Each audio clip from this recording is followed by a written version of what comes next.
Praise the lord. దేవుని ఘనమైన నామమునకు మహిమ ఘనత ప్రభావములు కలుగునుగాక. వేకోజామున బెరయా సందేశం. ముందుగా ఒక కీర్తన ద్వారా దేవుని ఘనపరుచుకుందాం. ప్రభు మార్గము విడచితిని, ప్రార్థించుట మానితిని, ప్రభు వాక్యము పొదలితిని, పరమార్థము మరచితిని. ప్రభు మార్గము విడచితిని, ప్రార్థించుట మానితిని, ప్రభు వాక్యము వదలితిని, పరమార్థము మరచితిని. ప్రపంచ నటనలలో ప్రావీణ్యమును పొంది, ఫలహీనుడనైపుడు పాటింతుని మాట, నడిపించు నావా నది సంద్రమున దేవా, నవజీవన మార్గమున నా జన్మ తరింప, నడిపించు నావా.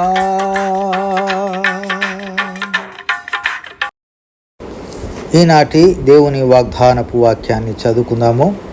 యెహోషువ గ్రంథము 1వ అధ్యాయం 9వ వచనం. నీవు నడుచు మార్గం అంతటిలో నీ దేవుడైన యెహోవా నీకు తోడయుడును. ప్రభునందు ప్రియమైనటువంటి దేవుని ప్రజలారా, ఈ మాటలు యెహోషువతో దేవుడు చెప్పినటువంటి మాటలు.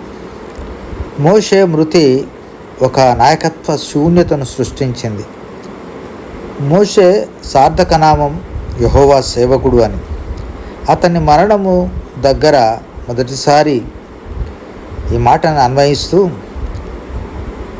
నా నమ్మకమైన సేవకుడని దేవుడు చెప్పినట్లుగా మనము వాక్యంలో చూస్తూ ఉన్నాం. ముందున్నది గొప్ప పరీక్ష. ఇశ్రాయేల్ ప్రజలందరూ యోర్దాను నది దాటాలి.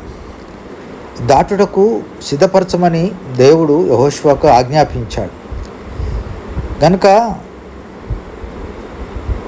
మోషే గొప్ప నాయకుడైతే మోషే క్రింద నాయకత్వ లక్షణాలను పుణుకుపుచ్చుకున్నటువంటి యెహోషువ కూడా ఇశ్రాయేల్ ప్రజలందరినీ నడిపించడానికి దేవుడు ఆయనని బలపరుస్తున్నట్లుగా మనం ఈ వాక్యంలో చూస్తూ ఉన్నాం.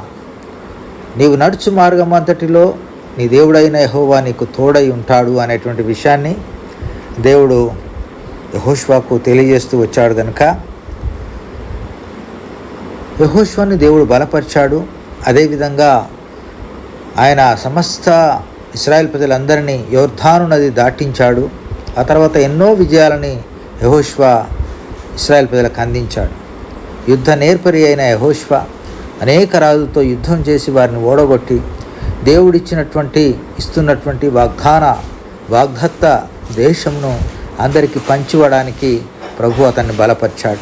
కనుక దేవుని యొక్క వాగ్దానాలు నమ్మదగినవి. ఆయన ధైర్యపరిచినటువంటి మాటలు ఈనాడు మనల్ని కూడా ధైర్యపరుస్తున్నాయి. మనం ఏదైనా పని మొదలు పెట్టుకున్నట్లయితే ఆ పని దేవుని యొక్క అనుమతి మేరకు దేవుడిచ్చేటువంటి వాగ్దానాన్ని మనం ఒకసారి పొందుకొని ఈ మాటనే మనము దృష్టిలో ఉంచుకొని, అయ్యా ఆనాడు యెహోషువకు నీవు ఇచ్చినటువంటి వాగ్దానమే ఈనాడు నాకు అన్వయింపుమయ్యా. ఈ పనిలో నేను ముందుకు సాగి జయం పొందాలంటే నీ తోడు కావాలయ్యా, నీ నీడ కావాలయ్యా, నీ ఉంటే నాకు చాలయ్యా అనేటువంటి కీర్తనలో ఉన్న భావాన్ని మనం అర్థం చేసుకున్నట్లయితే మనం ఈనాడు ఏ పనిలో అయినా దేవుని ముందు పెట్టుకోవాలి. దేవుడిచ్చేటువంటి ఈ వాగ్దానాన్ని బట్టి మనం జయ జీవితం పొందుతాం. ప్రియమైన దేవుని ప్రజలారా, ప్రతి వాక్యము దేవుడు మన కొరకే రాయించాడు. మనందరికీ బుద్ధి కలుగుటకై, జ్ఞానం కలుగుటకై, మనల్ని సరిచేయుటకై ఈ దృష్టాంతరాలన్నీ కూడా మనకు దేవుడు రాయించి పెట్టాడని లేఖనాలు తెలియజేస్తున్నాయి. కనుక ప్రియ దేవుని ప్రజలారా, మనం కూడా దేవుని వైపు చూస్తూ దేవుని యొక్క మాటకు లోబడి ఆయన నడిపింపులో మనం సాగిపోతూ మన పనులన్నింటిలో విజయాన్ని పొందుకోవడానికి ప్రభు మనకు సహాయపడునుగాక. ప్రార్థన. ప్రేమ కలిగిన మా ప్రియ పరలోకపు తండ్రి, మహోన్నతుడా, నీకు వందనాలు, స్తోత్రాలు నాయన. నీవు ఇచ్చిన శ్రేష్టమైన లేఖన భాగాన్ని బట్టి వందనాలు. యెహోషువను నడిపించినట్లే మమ్మల్ని కూడా నడిపించి నీవు మహిమ పొందుమని యేసయ్య అతి శ్రేష్టమైన నామమున స్తుతించి ప్రార్థించి అడిగి వేడుకొనుచున్నాం తండ్రి. ఆమేన్. Praise the lord.